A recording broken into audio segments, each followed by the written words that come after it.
Vamos a iniciar esta clase. ¿Gabriel está? ¿Dónde está? A ver, le voy a escribir.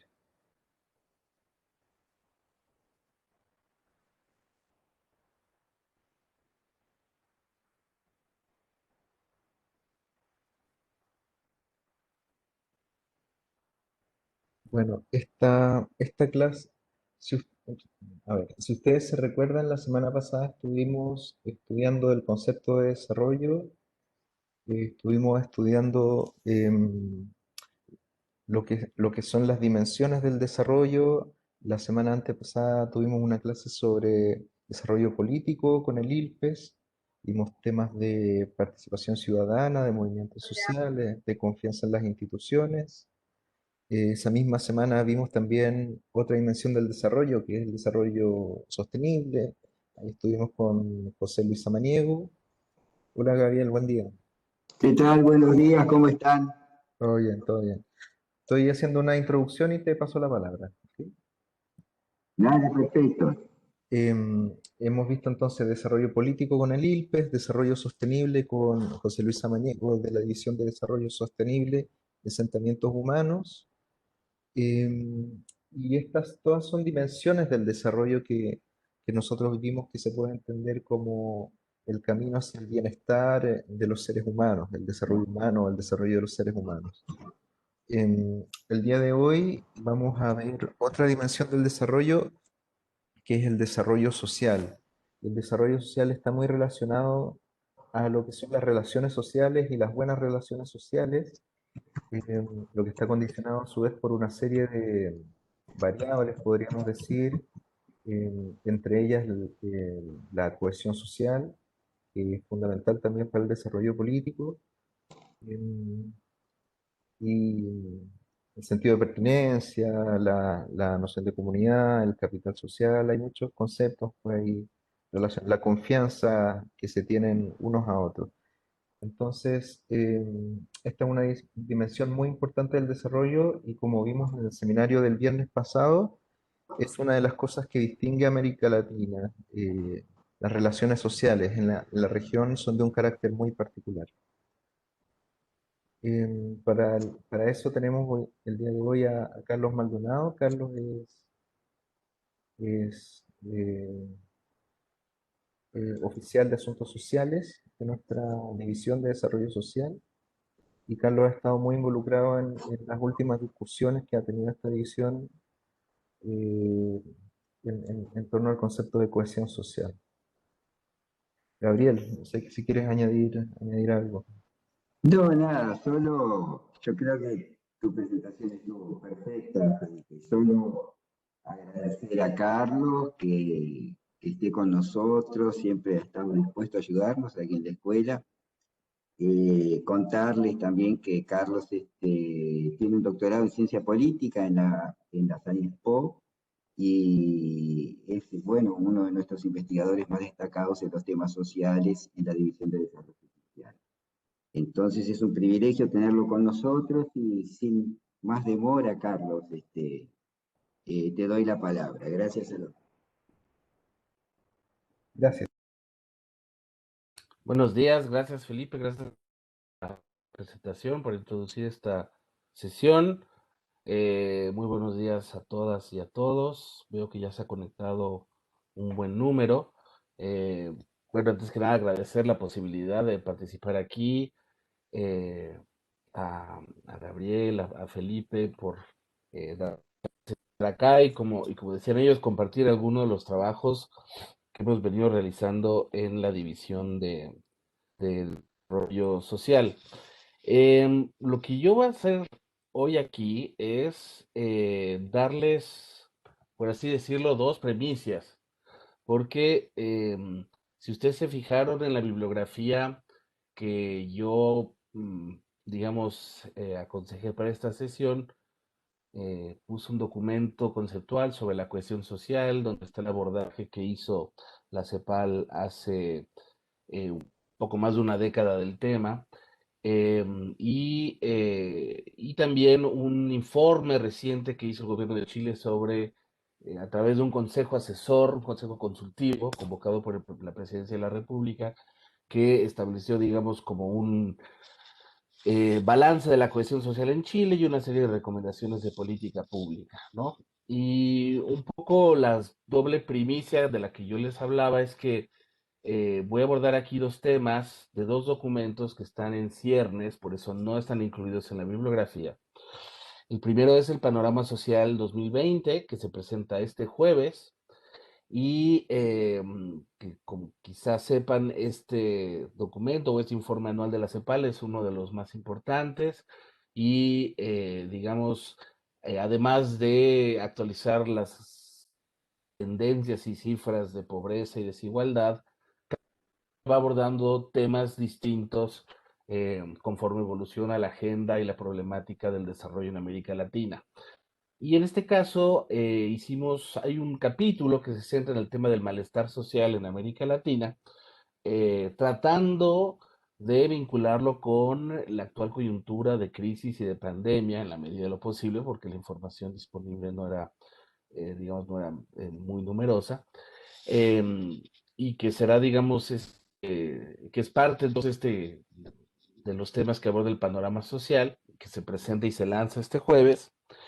Y en segundo lugar, lo que es un reabordaje del concepto de cohesión social que estamos realizando en el marco de un proyecto mm, apoyado por la Agencia Española de Cooperación Internacional para el Desarrollo sobre cohesión social y desarrollo social inclusivo, en el que, digamos, retomamos el concepto de cohesión social partiendo del trabajo y del abordaje que elaboró la propia CEPAL hace algunos años y tratando de vincularlo o de ayornamiento, si ustedes quieren, del concepto para vincularlo con la muy particular agenda, más agenda actual, vincular el contexto histórico actual que tiene sus dificultades y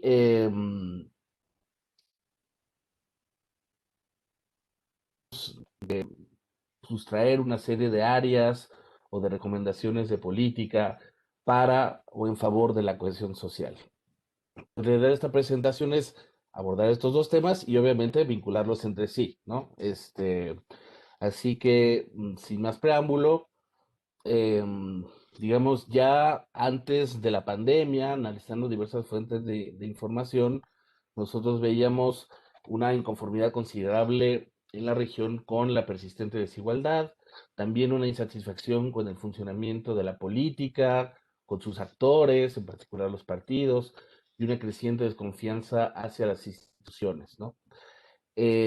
La ampliación de los estratos de ingresos medios en la región, todos los países, y la consolidación de una ciudadanía más exigente contribuyó sin duda a estos procesos o este proceso de una creciente insatisfacción o de un creciente malestar social, ¿no? Y quizá los dos ejemplos más claros son o han sido las protestas o los estallidos sociales de Chile y de Ecuador en 2019 y en 2020, o sea, bueno, digamos en el último par de años, ¿no?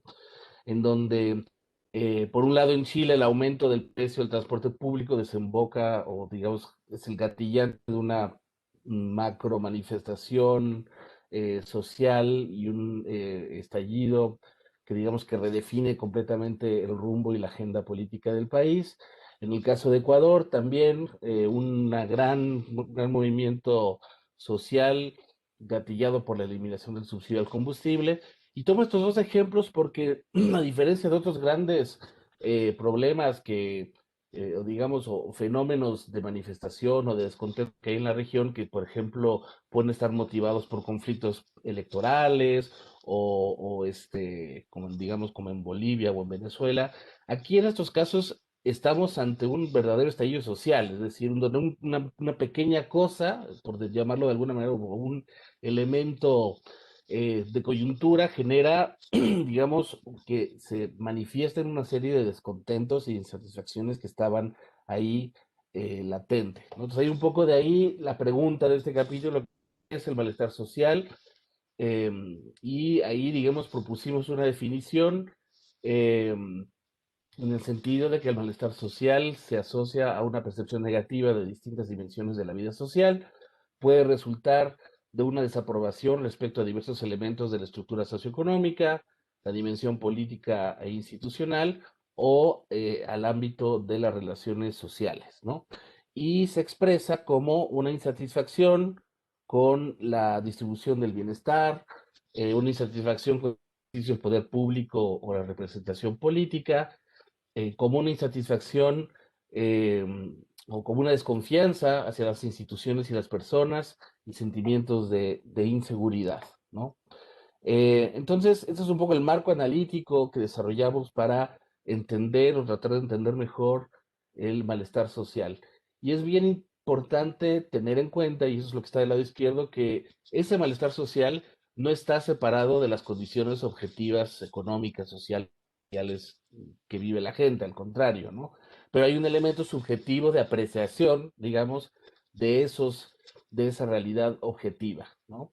Entonces distinguimos tres grandes, digamos, ámbitos: la estructura socioeconómica, que nos lleva a una cierta distribución de los recursos y los activos, y nos lleva a un cierto nivel de insatisfacción, de satisfacción, digamos, con la distribución de bienestar y cuestionamientos a los privilegios o la desigualdad en nuestras sociedades, ¿no?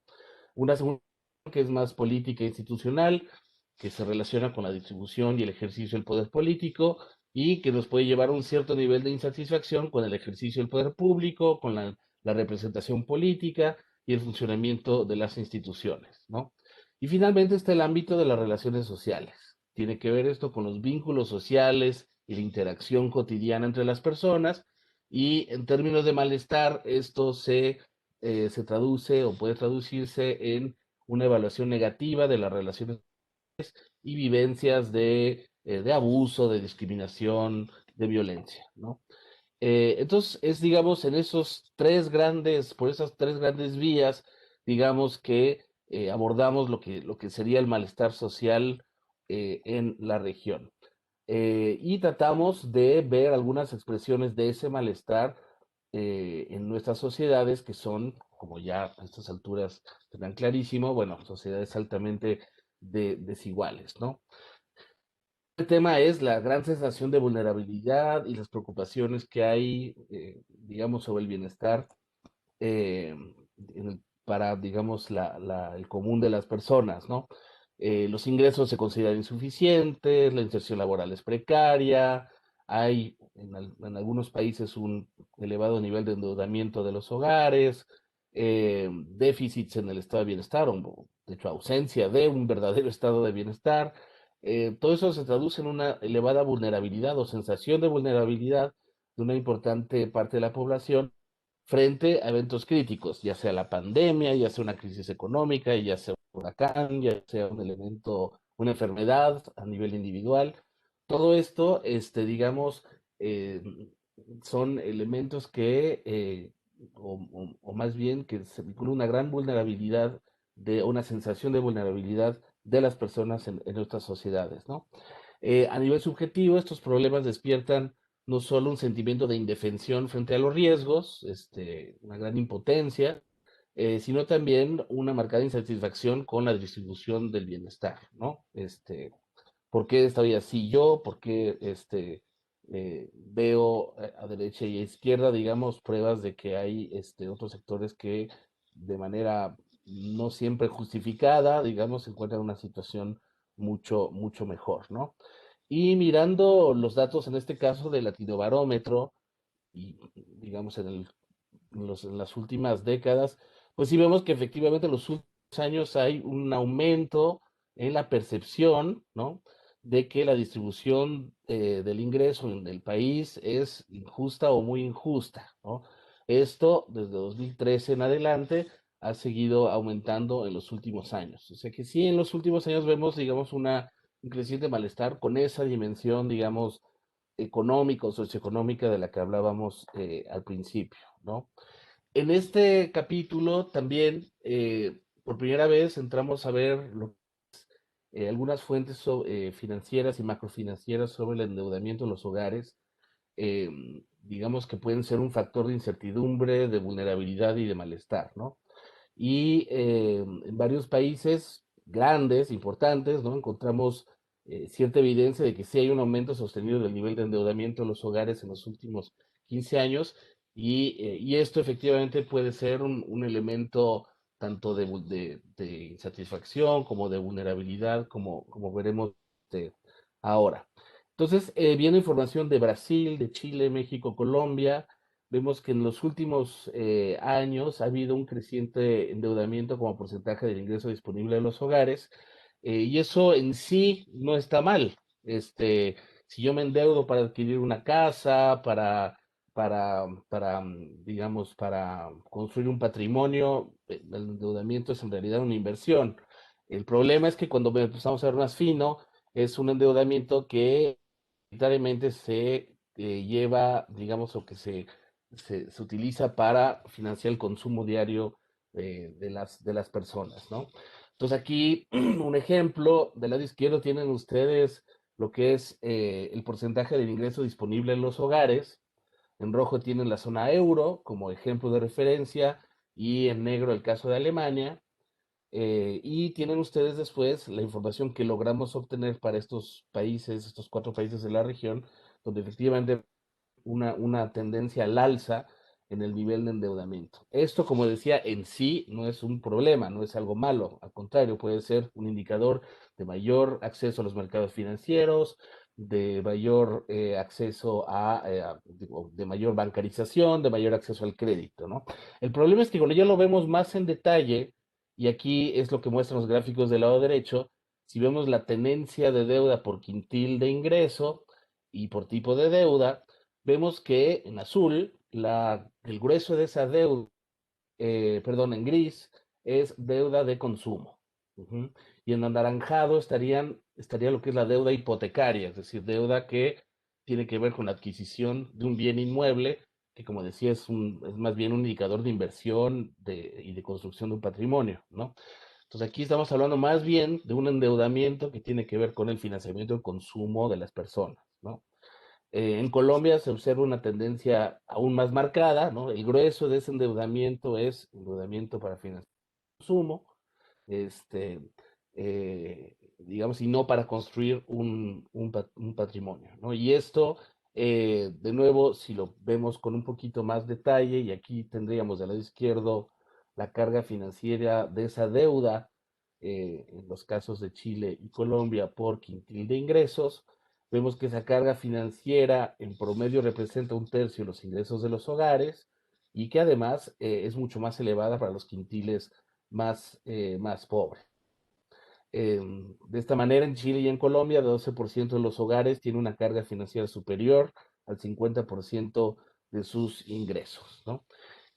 Y del lado derecho, un indicador que tiene que ver con la percepción de ese endeudamiento, ¿no? Y al menos en Chile, que fue el único país donde encontramos un indicador sobre digamos, cómo se vive esto, 11% de los hogares califica su nivel de endeudamiento como excesivo, y también, bueno, las percepciones de esto cambian conforme el quintil de ingresos, y en el quintil más bajo es hasta 30%, digamos, el porcentaje de personas que considera excesivo su nivel de endeudamiento, 14% el que lo considera excesivo, ¿no? Entonces, esto lo usamos como un indicador también de potencial de insatisfacción en el ámbito socioeconómico, ¿no? También este malestar social se manifiesta en torno a las instituciones y la democracia. Me imagino que en la sesión que tuvieron con el ILPES habrán visto algunos de estos temas, pero digamos, en una región con limitadas capacidades, la posibilidad de descontento es amplia y de hecho es más bien una constante, ¿verdad? Y esto se suma a la insatisfacción con respecto al funcionamiento y los resultados de la democracia, cuyos principales actores, sobre todo los partidos, se perciben como entidades que solo se centran en sus propios intereses y no en la representación de la ciudadanía o de un sector de la ciudadanía, y menos como un factor, digamos, de generación de soluciones o de consensos en sociedades conflictivas, ¿no? Ahora, es necesariamente una deslegitimación de la democracia en sí.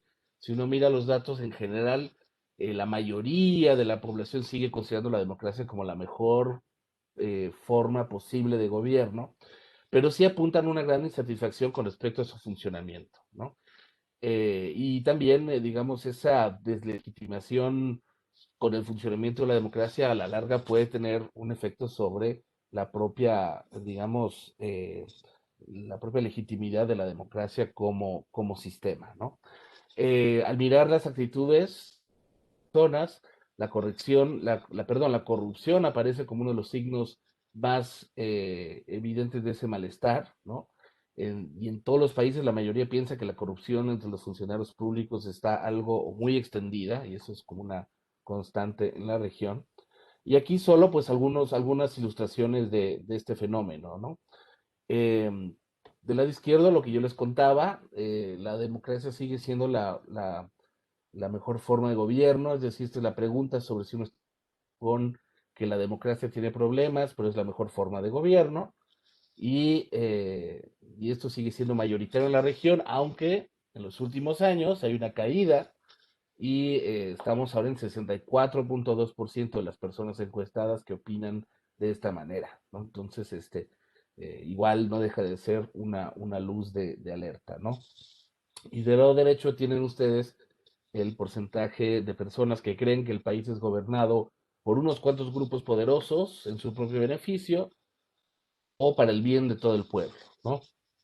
Y en la última década ha ido creciendo consistentemente el porcentaje que cree que se gobierna para el bien de unos cuantos grupos poderosos. Y estamos hablando del 78,8% de la población, que es bastante alto, ¿no?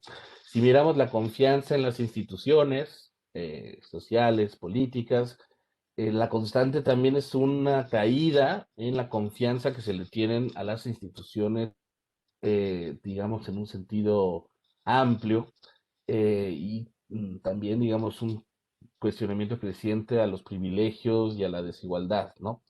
Entonces aquí lo interesante es que incluso entidades como las Fuerzas Armadas, como la Iglesia, a veces como la policía, y dependiendo mucho del país, que eran instituciones relativamente legitimadas en términos de confianza, en donde la mayoría de la población les declaraba tenerles confianza, pues se les viene a la baja, ¿no? Aun cuando sean instituciones relativamente eh, que gozan de más confianza, esto viene cayendo, y ni se diga de instituciones relacionadas con el Estado, como el Poder Judicial, como el Congreso, o ya, digamos, del mundo político, como el caso de los partidos políticos, que ya, si ustedes ven del lado derecho, para 2018 apenas el 11% tenía algo de confianza, este, mucha confianza, y digamos 55% no tenía ninguna confianza en los partidos políticos, ¿no? Esos son datos del Latinobarómetro que llegan hasta el año 2018. Este año, para el caso de Chile, el Latinobarómetro sacó un informe donde, digamos, digamos, hicieron un levantamiento para 2020, y esta tendencia en el caso de Chile sigue empeorando, ¿no? Entonces, de hecho, para 2020 en Chile, la confianza en los partidos bajó del 14%, que estaba así en 2018, al 7%. Entonces, eso solo para mostrar este caso es particular, ¿no? Donde hubo un estallido social, donde hay un gran malestar social, y esto sigue traduciéndose en niveles cada vez más bajos de confianza, ¿no? Y en el tercer ámbito, que es el de las relaciones sociales, lo que vemos mucho es el temor al otro y las vivencias de discriminación, de violencia, de inseguridad, ¿no? Eh, y entonces, el malestar social en la región tiene que ver con la situación económica, tiene que ver con la esfera pública, con las políticas, tiene que ver con las relaciones sociales, ¿no? Y lo que vemos acá es una percepción negativa o insatisfactoria de las relaciones interpersonales. Esto está estrechamente vinculado con lo que nosotros hemos llamado la División de Desarrollo Social y en la CEPAL, la cultura del privilegio que prevalece en la región. Si quieren una manifestación clarísima de esto, vean ustedes los escándalos paralelos que hay hoy en las noticias sobre los vacunatorios, sobre los procesos de vacunación, digamos, para los VIP, en Chile, en Colombia, en Argentina, en México, en todas partes, porque hay una cultura del privilegio muy asociada a nuestras sociedades desiguales, y que también y que despierta por un lado, mucho enojo, sobre todo cuando uno no se beneficia de ella, pero también cierto nivel de aceptación, ¿no? Pero esto, digamos, puede aumentar la sensación de vulnerabilidad y temor entre las personas, ¿no? Debilita la confianza interpersonal y el sentido de pertenencia a la sociedad, ¿no? Notamos que permanecen ciertos estereotipos de género asociados a comportamientos y actitudes discriminatorias y de exclusión, em, aunque sí entre los elementos de, digamos, de avance, sí vimos, digamos, una creciente conciencia respecto a la discriminación que sufren las mujeres, ¿no? Pero se mantienen claros estereotipos negativos que también se pueden observar respecto a otros grupos de población, ¿no? Acá un ejemplo, esto es, digamos, las personas que afirman que no les gustaría tener como vecinos a algún grupo de población, esto entre 2005 y 2020, esta es la encuesta mundial de valores, y entonces, bueno, todavía encontramos un cierto nivel de rechazo a algunos grupos, a personas de diferente raza, a los inmigrantes, digamos, un aumento en los últimos años, y sobre todo un rechazo decreciente, pero muy elevado todavía hacia las personas homosexuales, ¿no? Todavía un porcentaje importante de la población no le gustaría tener como vecinos a una persona homosexual, y aunque minoritario, también hay un aumento en el porcentaje que no le gustaría tener a un inmigrante extranjero como vecino, ¿no? También les decía yo que tratamos de incorporar al análisis qué percepciones se tenía ahora con respecto de la pandemia, ¿no? En el sentido de que, bueno, las dificultades, carencias y vulnerabilidades de las personas en todos los ámbitos se han visto magnificadas por la pandemia de COVID. Y entonces, bueno, tratamos de buscar alguna información parcial disponible, y en general encontramos, sí, que hay una mirada bastante crítica a las respuestas gubernamentales, y digamos que parten con un elevado nivel de desconfianza previa, ¿no? Aquí un ejemplo que es el nivel de confianza declarada en las autoridades de salud de cada país para hacer frente a la pandemia, ¿no? Entonces, digo, el paisaje es heterogéneo, pero en general es digamos, de poca o de algo de confianza nada más en las autoridades, siendo el caso de algunos países centroamericanos y el Caribe como los más extremos: Honduras, Belice, Dominicana, Guatemala, ¿no? Nicaragua también. Em, y cerramos ese capítulo con, digamos, bueno, cuáles son los riesgos de no tener este malestar ciudadano, ¿no? Porque podríamos decir, bueno, la gente no está de acuerdo o vive o digamos, percibe y vive insatisfactoriamente en estos tres ámbitos, pero ¿por qué debería esto importarnos? Primero, porque este malestar social viene creciendo, lo vimos en varias de las esferas. Esto es una señal de alerta poderosa, ¿no? Para una región que está remecida por impactos ahora sanitarios, sociales y económicos del COVID. Y entonces, sí, digamos, el mensaje es que no banalizar este malestar, hay que tratar de escuchar cuáles son las voces y las demandas que están ahí. La demanda por una sociedad más igualitaria y con plena garantía de derechos es positiva y abre espacios para la generación de nuevas alianzas y pactos amplios, con un papel sólido a desempeñar por la clase media, los sectores populares y el conjunto amplio de la población en el reconocimiento de su diversidad, ¿no? Eso es un poco digamos, el balance que hicimos. Y pasado ya al segundo tema, que es el de cohesión social, pues efectivamente este malestar social, por un lado, puede afectar negativamente a la cohesión social, es decir, aumenta la polarización política, favorece el surgimiento de populismos, debilita los lazos entre los ciudadanos, ¿no? Pero también es necesario conceptualizar y analizar el estado de la cohesión social para poder generar políticas que mejoren las causas profundas de este malestar social y aumenten la cohesión social, ¿no? Son en ese sentido elementos que van por la misma vía. Para atender el malestar social, tenemos que ver qué elementos o qué cuerdas mover, digamos, desde las políticas públicas para mejorar los niveles de social y de sentido de pertenencia, ¿no? Em, Aquí pasaremos un poco al segundo tema, que es la cohesión social como horizonte de las políticas públicas, ¿no?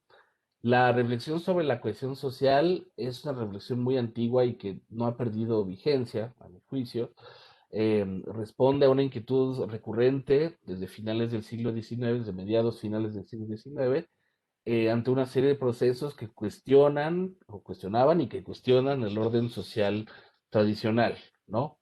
Eh, es un concepto que ha tenido abordajes académicos e institucionales, incluso políticos.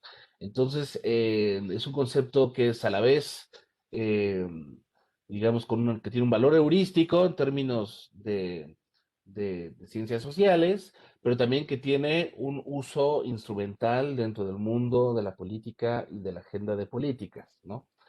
Y en pues, el proyecto que estamos llevando a cabo, la idea es, bueno, creemos que el contexto regional y global ha cambiado mucho en los últimos años y que en este nuevo contexto es importante repensar el concepto de cohesión social, ¿no? Esta pregunta sobre la cohesión social, como decía, tiene muchas aproximaciones. Hasta cierto punto es un concepto esquivo por esta diversidad de abordajes, pero digamos que el punto nuclear es tratar de identificar qué es lo que une e identifica a los individuos dentro de las sociedades, qué es lo que hace que de manera voluntaria, no coercitiva, sino voluntaria, querramos ser parte de una sociedad o de una comunidad y de tratar de contribuir, digamos, a su bienestar común, ¿no?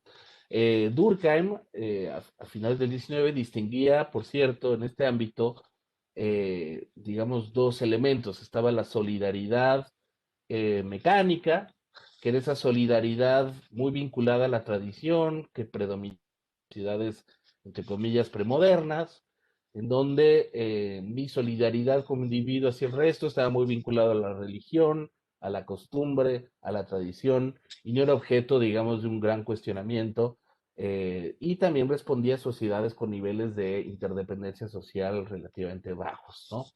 Pero decía Durkheim, en la medida en que las sociedades se van complejizando, que avanza la división del trabajo, que avanza la interdependencia entre las personas, entonces empieza a surgir ahí otro tipo de vínculo, otro tipo de solidaridad, que es la solidaridad orgánica, que tiene que ver con esas nuevas interdependencias que hay en las sociedades modernas, que hacen que yo me identifique como parte, no sé, de un grupo social específico, o de un gremio, de un grupo profesional, etcétera, y ya no solo como, digamos, haciendo referencia a elementos, como decía, de tradición, de largo plazo, de costumbre, ¿no?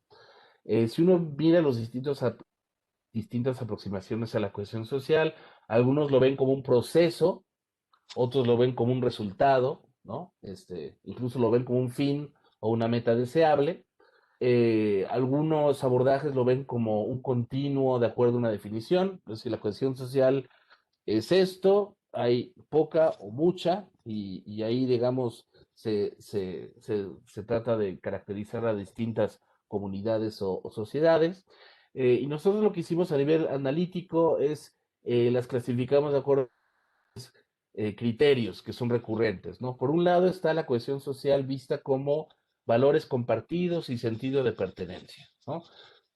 Como sociedad estamos cohesionados porque pensamos más o menos las mismas cosas y por lo mismo nos sentimos parte de esta sociedad, ¿no?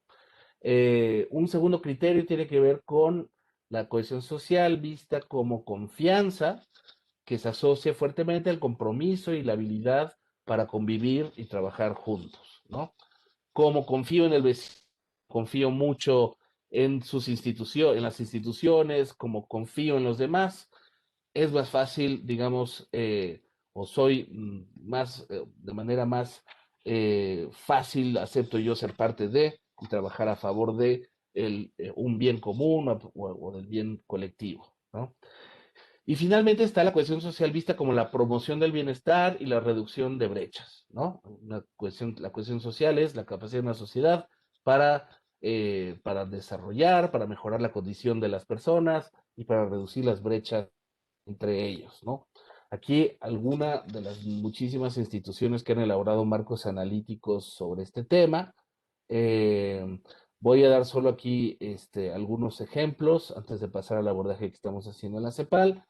Pero, digamos, si vemos el primer criterio, la cuestión social como valores compartidos y sentido de pertenencia, un poco el razonamiento de si existen valores en común y un sentimiento de unidad, necesariamente hay cohesión social, ¿no?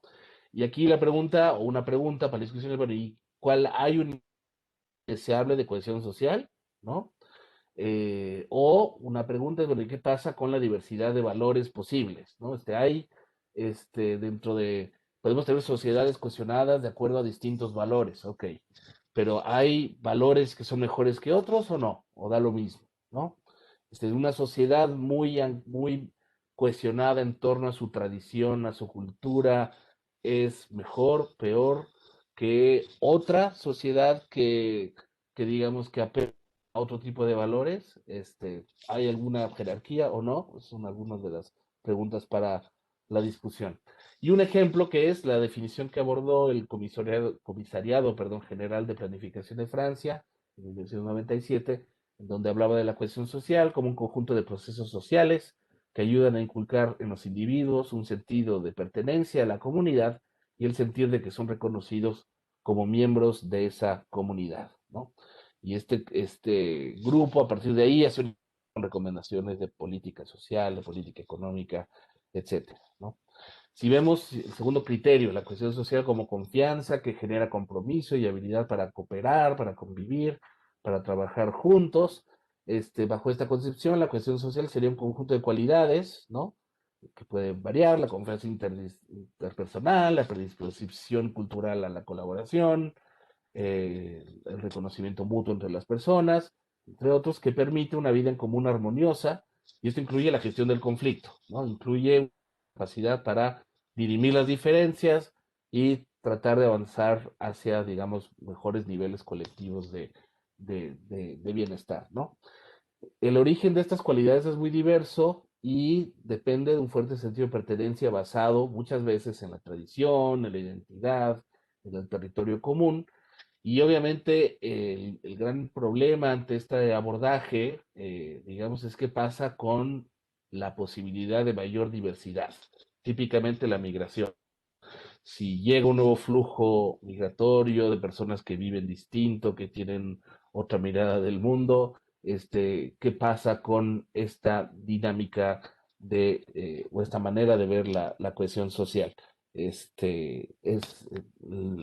Va a soportar, digamos, esta diversidad, perdón, este nivel de confianza o este compromiso para habilidad y habilidad para cooperar, aguantaría, digamos, una creciente diversidad en términos de valores, de costumbres, etcétera. Un ejemplo es de este abordaje, es un informe que hizo el Banco Mundial sobre el tema del trabajo en 2012, donde se describe a la cohesión social como la naturaleza y la calidad de las relaciones entre las personas y los grupos de la sociedad, incluido el Estado. La composición de la cohesión social es compleja, pero en su esencia es un marco dentro del cual los grupos pueden, como mínimo, coexistir pacíficamente y proporcionar incentivos para la acción colectiva, ¿no? De la construcción de la cohesión social es la capacidad de movilizar a los grupos en torno a una convergencia entre grupos de la sociedad, ¿no? Finalmente, el tercer criterio que encontramos, ¿no? La cohesión social como resultado, si ustedes quieren, como la promoción del bienestar y como la reducción de brechas, ¿no? Ante sociedades caracterizadas por la desigualdad o el conflicto, o la discriminación, o el trato diferencial entre las personas, la cohesión social apuntaría a aquello que combate y disminuye estas diferencias, ¿no? Entonces aquí la cohesión social tiene que ver con la disminución de brechas, con la promoción de derechos, con la no discriminación, con la tolerancia, etcétera, ¿no? Aquí la gran pregunta es, bueno, la cohesión social entonces no existe en sociedades donde hay carencias, donde hay desigualdades, sino qué es lo que existe en las en los otros ámbitos, ¿no? En fin, estas son como preguntas para el debate. Y como ejemplo, está la definición que adoptó el Consejo de Europa de la cohesión social como la capacidad de una sociedad para asegurar el bienestar de todos sus miembros, minimizar las disparidades y evitar la polarización. Una sociedad cohesionada es una comunidad de apoyo mutuo compuesta por individuos libres que persiguen estos objetivos comunes por medios democráticos. Digo, es una definición mucho más prescriptiva que en ese sentido que las otras, ¿no? Y desde luego hay abordajes mixtos, ¿no? Aquí ya quedarse mucho tiempo en esto, solo voy a mostrar dos. Una es, digamos, viene de un informe que hizo DESA en 2016 y hablaba de cohesión social como la ausencia de fracturas o divisiones dentro de la sociedad y la capacidad de manejar tales divisiones. Una sociedad cohesionada crea un sentido de pertenencia, promueve la confianza, combate la exclusión y la marginación y ofrece a sus miembros la oportunidad de una movilidad ascendente, ¿no? ¿Cuál es el abordaje de la CEPAL? Este es el libro que yo puse como referencia, que la CEPAL también elaboró un importante, digamos, trabajo analítico y estadístico sobre la cuestión social a finales de los años 2000. Y entonces, en aquel momento, se veía, o sea, la definición que se adoptó, que es una definición muy poderosa, es ver a la cohesión social como la relación dialéctica, los mecanismos instituidos de inclusión y exclusión social y las respuestas y percepciones de la ciudadanía frente al modo en que ellos operan.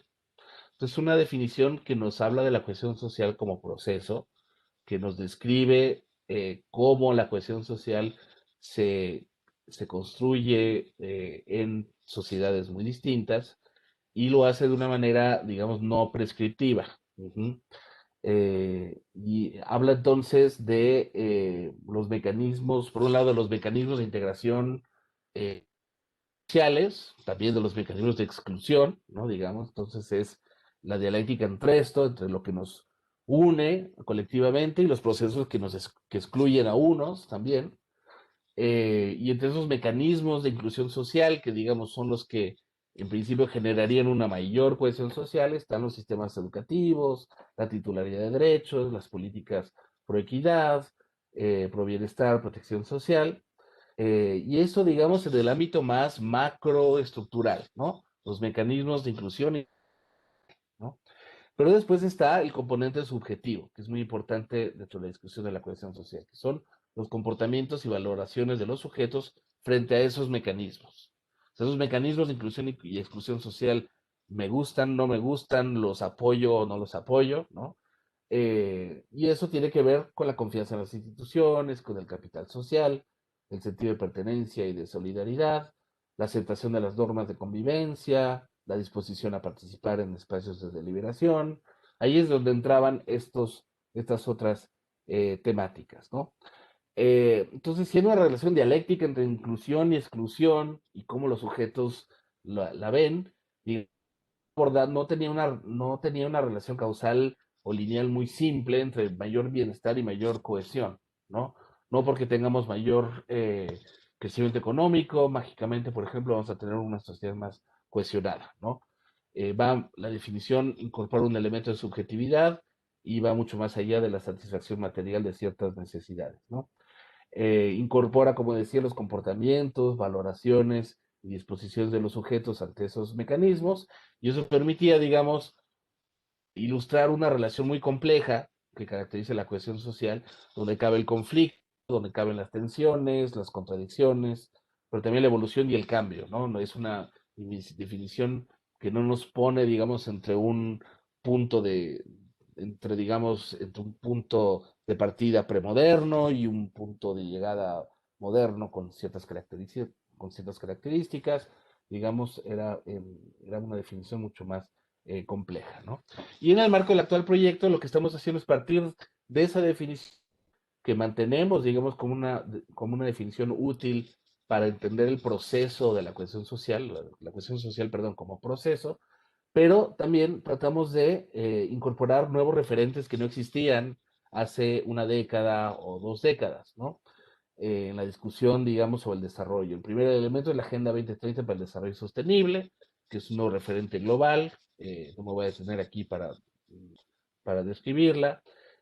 Está todo el acervo analítico de la propia CEPAL en torno a la igualdad, ¿no? Todo el trabajo que se ha hecho las últimas 2 décadas sobre, aquí lo llamamos, para resumirlo, digamos, sobre la igualdad como horizonte estratégico del desarrollo.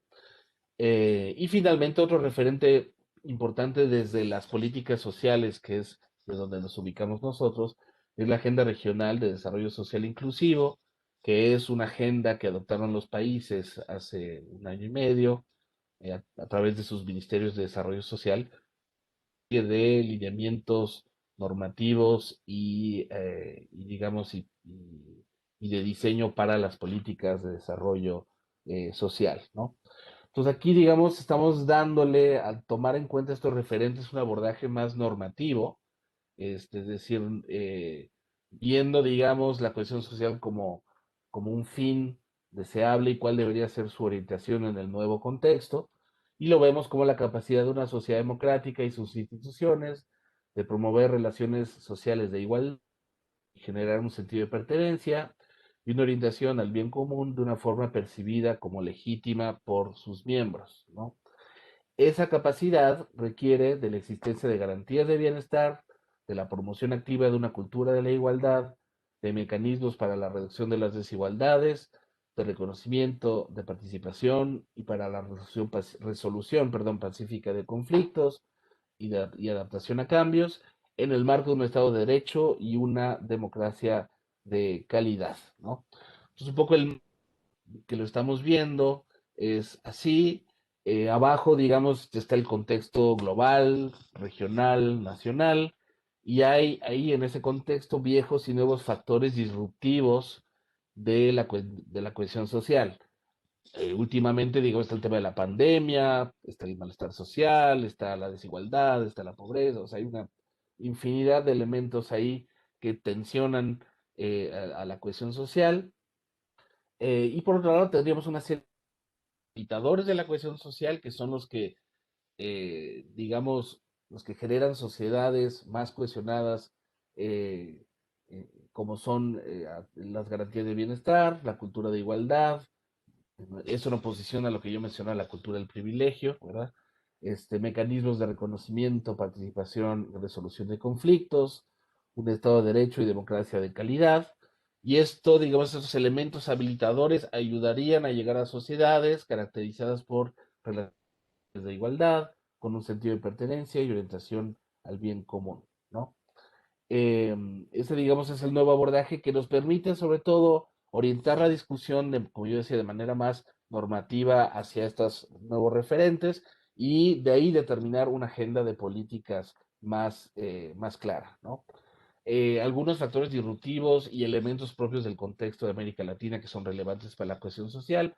Muchos, digamos, los han visto en las otras sesiones de me imagino, ¿no?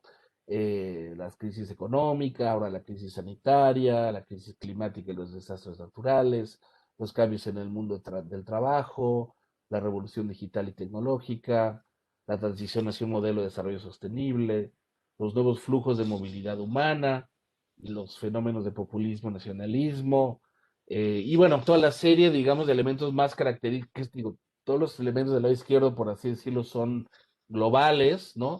Del lado derecho tenemos, digamos, elementos que adquieren particular relevancia o rasgos en el caso de América Latina, ¿no? Pobreza y desigualdad, cultura del privilegio, una institucionalidad social muy débil, gasto social o inversión social insuficiente, violencias como un problema muy, digamos, muy característico de varios de los países, eh, manifestaciones particulares del tema migratorio, cambios culturales, roles de género y las estructuras familiares, identitarias y de reconocimiento, ¿no? Estos serían como algunos de esos elementos que son disruptivos de la cohesión social, que están ahí en el contexto global, regional y que tensionan la cohesión social en nuestras sociedades, ¿no?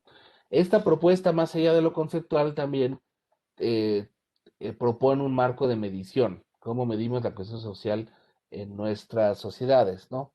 Y aquí, bueno, revisitamos también una serie de marcos de medición de la social, utilizando estos tres criterios, ¿no? La cohesión social como valores compartidos, como confianza y habilidad para convivir y trabajar juntos, como la promoción del bienestar o incluso marcos de medición más, digamos, mixtos. Y entonces el que estamos proponiendo actualmente y estamos discutiendo internamente en la CEPAL, digamos esto, como les decía, es un trabajo que está en curso. Entonces, digamos, a partir de los elementos constitutivos y los elementos habilitadores de la cohesión social, distinguimos varias relaciones, ¿no? Relaciones sociales de igualdad, sentido de pertenencia, orientación hacia el bien común, ¿no?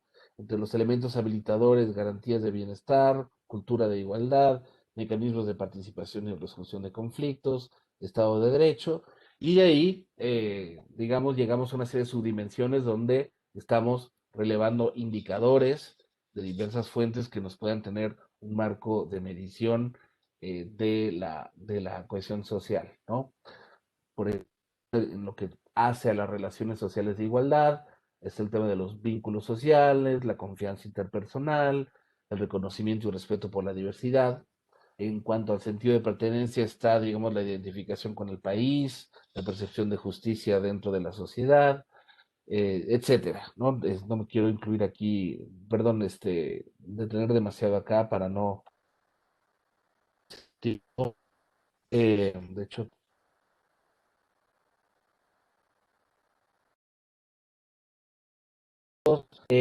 un ejemplo de este marco de medición, digamos, mirando un solo indicador, ¿no? Aquí tendríamos como indicador la pregunta creo que es de Latinobarómetro, ¿sí? Donde diría que la gente de su comunidad es confiable, poco confiable o nada confiable, ¿no? Y tendríamos distintos umbrales, ¿no? Y ahí tendríamos un perfil comparado de todos los países para el caso de ese solo indicador. La idea aquí es tener una batería grande de indicadores donde uno puede tener el perfil de un país, donde vamos a poder mirar todas estas subdimensiones de la visión social e identificar cuáles son, entre comillas, los puntos rojos los temas más graves o más prioritarios para la cohesión social en el caso de ese país. La idea de este marco de medición no es hacer un índice, por ejemplo, para hacer un ranking de países, porque no se ajusta esto a la propia problemática de la cohesión social, que es muy diversa y que depende mucho del contexto, ¿no?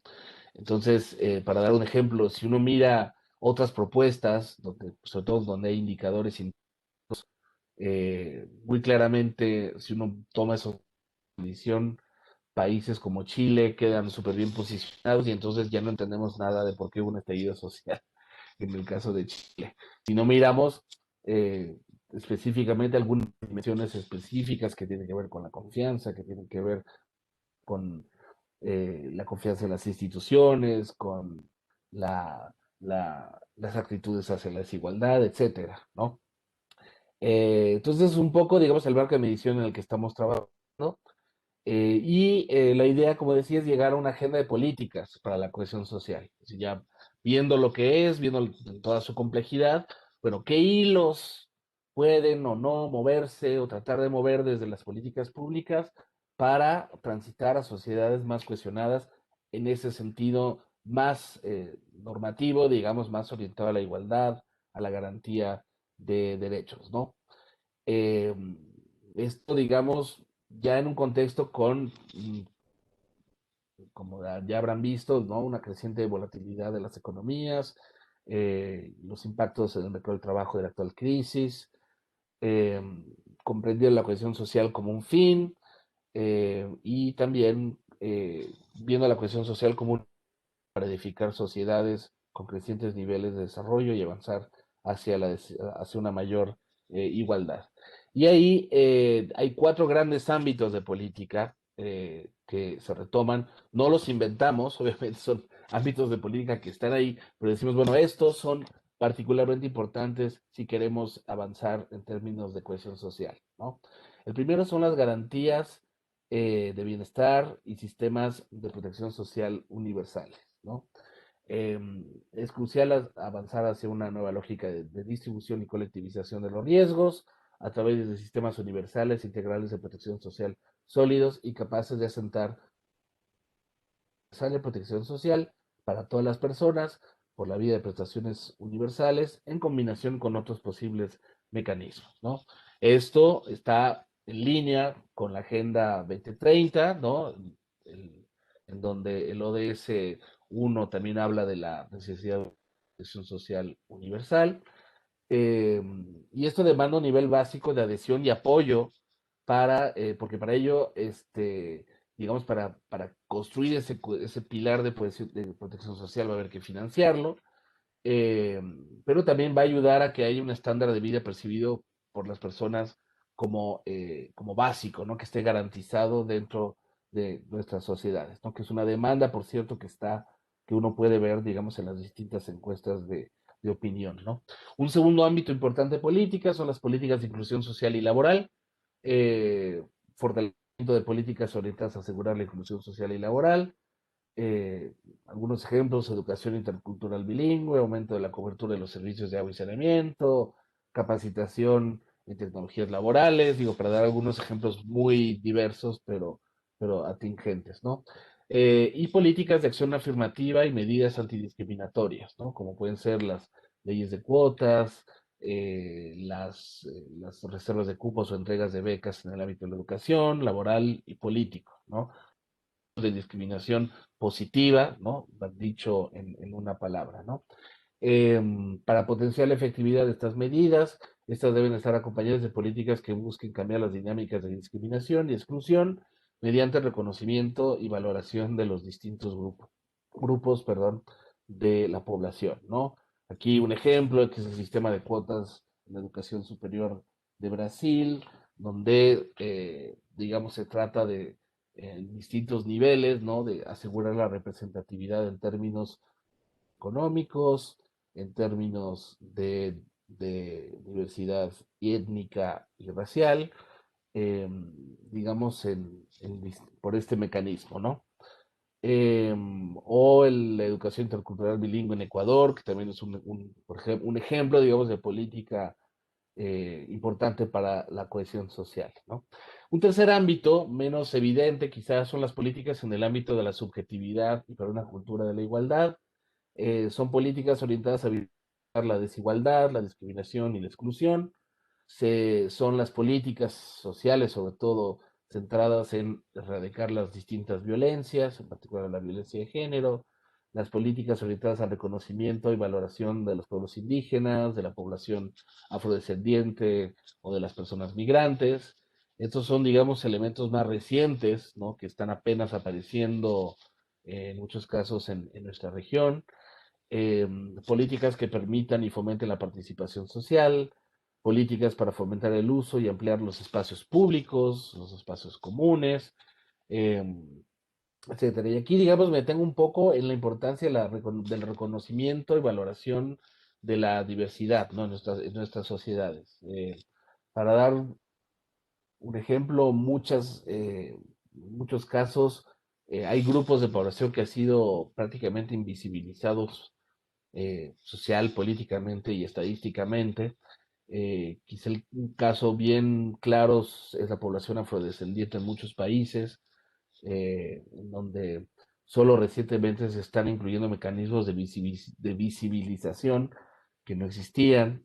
Por ejemplo, en México, el último se ha progresado un poquito en ese sentido, y el censo va a incluir, digamos, preguntas para poder visibilizar este grupo de población que digamos que en el imaginario mexicano no existía y que sin embargo existe porque hay un grupo de población, digamos, de de varios millones de personas que pertenecen a este colectivo, ¿no? Aquí hay un par de ejemplos, no me voy a detener para no eh, tardarme demasiado. Y luego está el cuarto ámbito que tiene que ver con el fortalecimiento de las instituciones para la confianza, ¿no? Por un lado está tratar de encontrar en cada contexto mecanismos de resolución de conflictos, generación de consensos, mecanismos para fortalecer la confianza de la ciudadanía en las instituciones. Aquí los mecanismos de rendición de cuentas y transparencia son centrales, como también los mecanismos que favorezcan la participación ciudadana y la comunicación efectiva por parte de las autoridades, ¿no? Y aquí estaba el ejemplo de este Consejo Asesor de Cohesión Social que convocó el gobierno después del estallido social en Chile, como un ejemplo, no necesariamente, digamos, no lo estoy poniendo como una buena práctica, pero solo un ejemplo atente, en donde un poco la lógica es, un poco después del estallido social, el gobierno se dio cuenta, bueno, la cohesión social es un tema que no teníamos mucho en el mapa y que claramente tiene una relevancia. Entonces se convoca este grupo asesor, conformado sobre todo por académicos y algunos organismos internacionales. La CEPAL participó en este consejo y se le pide, bueno, queremos un informe sobre cuál es el estado de la situación de la cohesión social en Chile y alguna serie de recomendaciones para que la cohesión social entre dentro de los objetivos de política, de las políticas públicas en el mediano y largo plazo, para no dejar que esto vuelva, digamos, a esta falta de atención a temas más subjetivos como la sensación de discriminación, la sensación de abuso, la confianza, para que esto no vuelva a pasar un poco de la mirada de las políticas públicas, ¿no? Y hay otros ejemplos, ¿no? Digamos, de intentos mm, de incorporar a ciertos actores a la toma de decisiones en distintos niveles, ¿no? A nivel local, nacional, etcétera.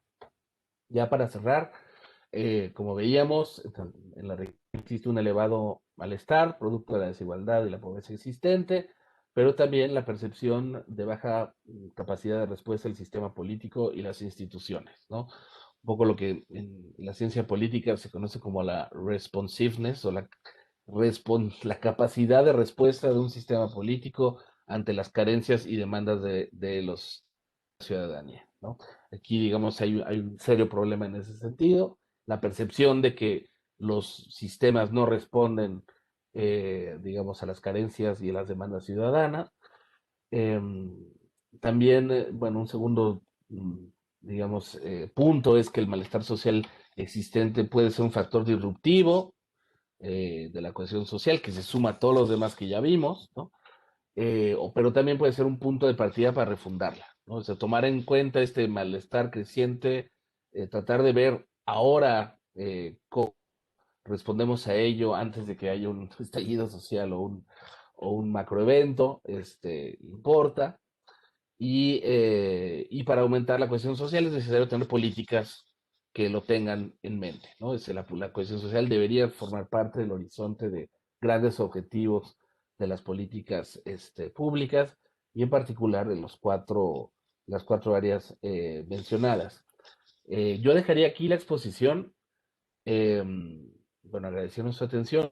Acá dos enlaces. Uno es el enlace a nuestra red de desarrollo social, es la red de la División de Desarrollo Social, en donde, digamos, cuando uno se inscribe, bueno, uno recibe un boletín con todas las actividades que hace la división, sus publicaciones, etcétera. Y el segundo enlace es el del panorama social, que como dije se va a lanzar este jueves, entonces ahora no, pero a partir del jueves ahí va a estar disponible el panorama social, en donde está digamos, este documento, este capítulo que aborda el tema del malestar social en la región. Así que eso sería por ahora y quedo aquí atento a sus preguntas. Muchas gracias, Carlos. Muy, muy interesante y gran trabajo el que han hecho en la División de Desarrollo Social. Muchos aspectos para reflexionar y para considerar. Estudiantes, estamos abiertos a preguntas y comentarios. Si alguno quisiera hacer alguna, puede simplemente tomar la palabra. Hola, buen día y muchas gracias, Carlos, por la presentación, era muy interesante. Y tengo una pregunta sobre la medición del bienestar que en- al empiezo de la presentación estaba con la definición del malestar social, en el sentido que es la insatisfacción sobre la distribución del bienestar va a definir el malestar. Entonces, yo allá empecé a ponerme esta pregunta. Después, en la tabla que mostraba todas las dimensiones del índice de exclusión social, tenía la dimensión de bienestar con dos subdimensiones que eran inclusión social e inclusión laboral. Y al fin, en la política, en el ámbito de la subjetividad, eh, yo desarrollé mi pregunta que es, en ese sentido, en un ámbito de subjetividad y una política para una cultura de igualdad, ¿se puede construir un índice destacado multidimensional por el bienestar de la región y para medir en una manera más amplia el bienestar, no solamente con dos subdimensiones, ma con muchas, porque en el sentido del ámbito de la subjetividad eh, es algo que cada país o cada región tiene sus distintas subdimensiones? Y gracias. Sí, Francesco, gracias por la pregunta, muy, muy atingente. Yo quizá no me detuve lo suficiente para contar un poquito, pensando, porque justamente nuestra idea es no hacer un índice sintético, sistema tipo dashboard, que le llaman, ¿no? Es como un tablero de indicadores, ¿no? En donde justamente vas a tener elementos, por así decirlo, objetivos, ¿no? Indicadores más que tienen que ver con, por ejemplo, con el mundo laboral y indicadores más subjetivos, ¿no? Y eso, vamos a tener la mirada simultánea de lo subjetivo y lo objetivo y poder ver las especificidades de los países, porque de nuevo, es muy difícil entender el estallido social, en este caso de Chile, por ejemplo, si uno se queda viendo los indicadores objetivos tradicionales y sobre todo a nivel comparado con América Latina. Si uno mira esos indicadores, eh,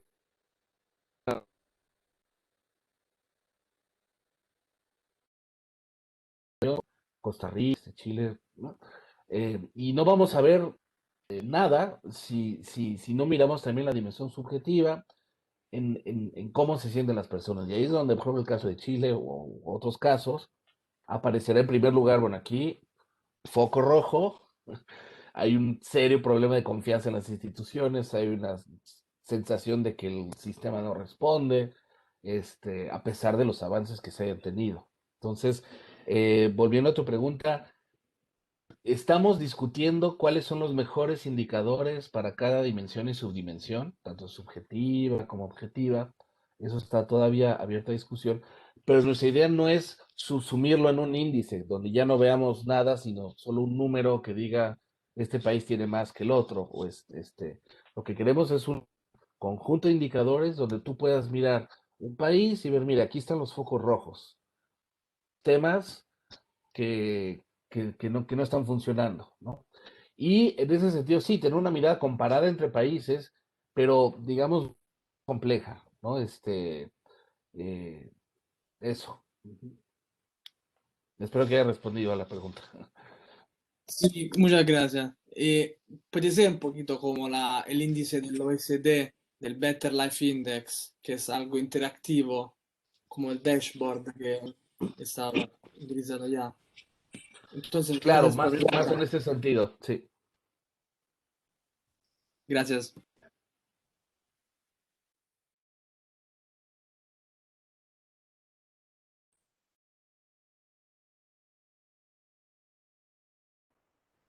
¿Más preguntas, estimados?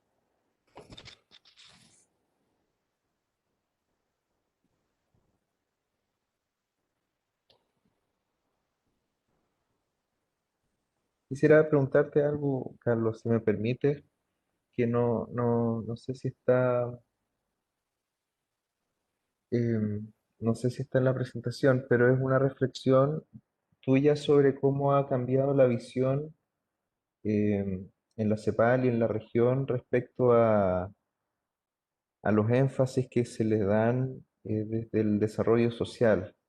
Em, Porque hay evidentemente cambios que vienen por el contexto social y el contexto político.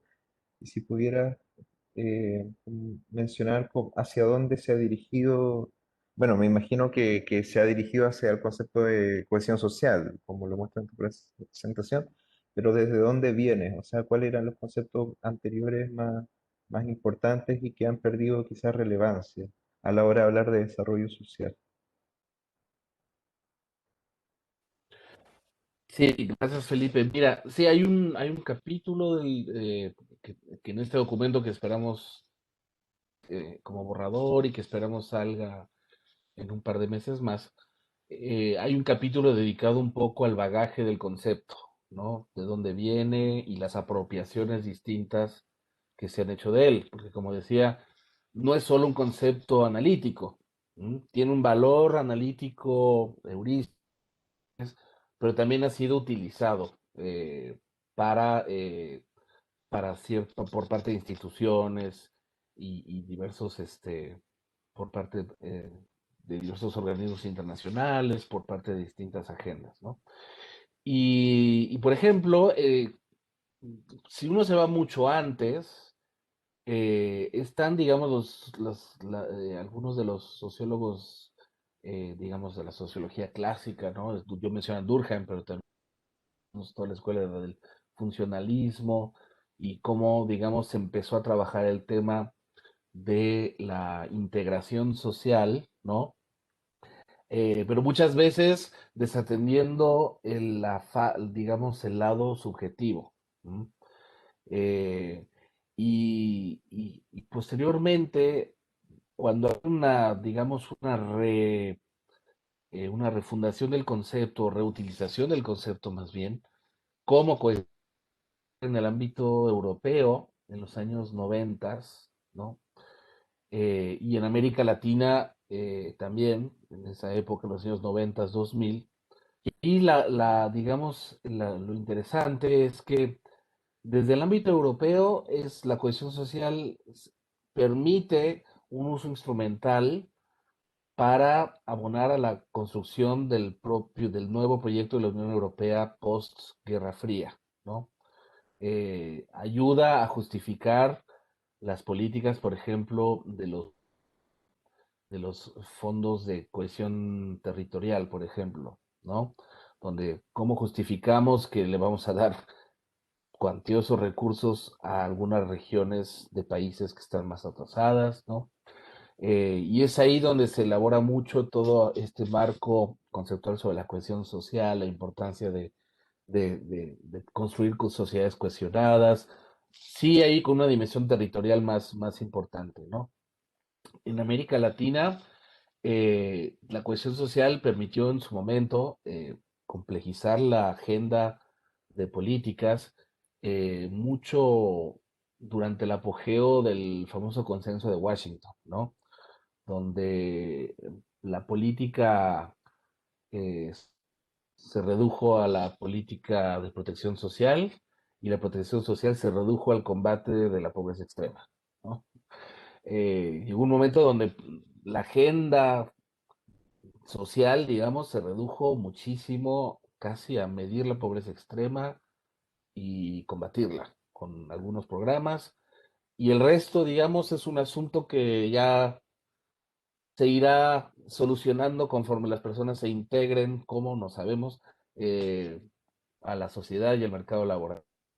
Entonces, ya en aquel momento, la agenda de cohesión social, que digamos que se retoma un poco de la discusión europea y que se ajusta al contexto latinoamericano por parte de la CEPAL, pero no solo, eh, permitía, digamos, ya complejizar un poquito la agenda de desarrollo social de la región y decir, bueno, para avanzar en términos de sociales se necesita mucho más que solo combatir la pobreza extrema, tenemos que pensar en una dimensión mucho más amplia, una manera mucho más exigente de pensar la inclusión social, y también de incluir ahí la subjetividad de las personas, ¿no?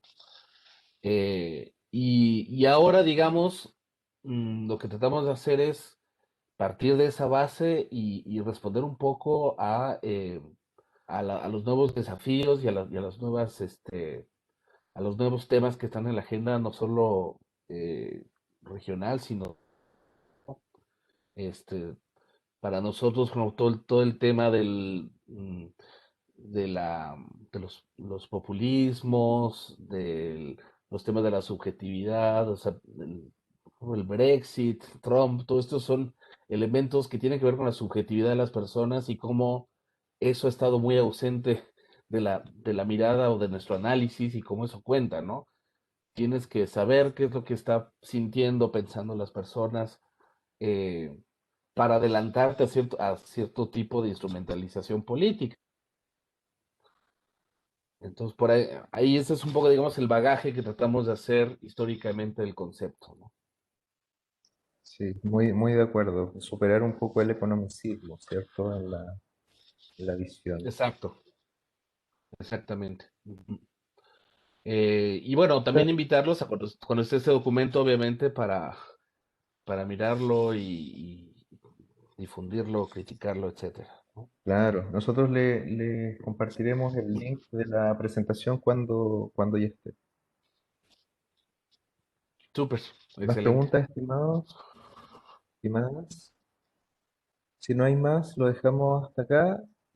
Muchas gracias, Carlos. Te agradecemos participar. Este tema es súper relevante para nosotros, para entender el concepto de desarrollo, porque el concepto de desarrollo en el fondo no se puede entender sin este componente más social, relacional y de cohesión social. Así que muchas gracias por tu tiempo, por tu dedicación y estimados, nos vemos mañana para la clase con desarrollo económico, donde veremos la otra dimensión del desarrollo que ya es más propiamente economicista, por así decirlo. Eh, muchas gracias y que estén muy bien. Un abrazo a todos. Un abrazo, gracias a todos por su atención y bueno, mucha suerte, mucho con las sesiones que faltan. Un gusto. Chao, chao. Chao. Bien.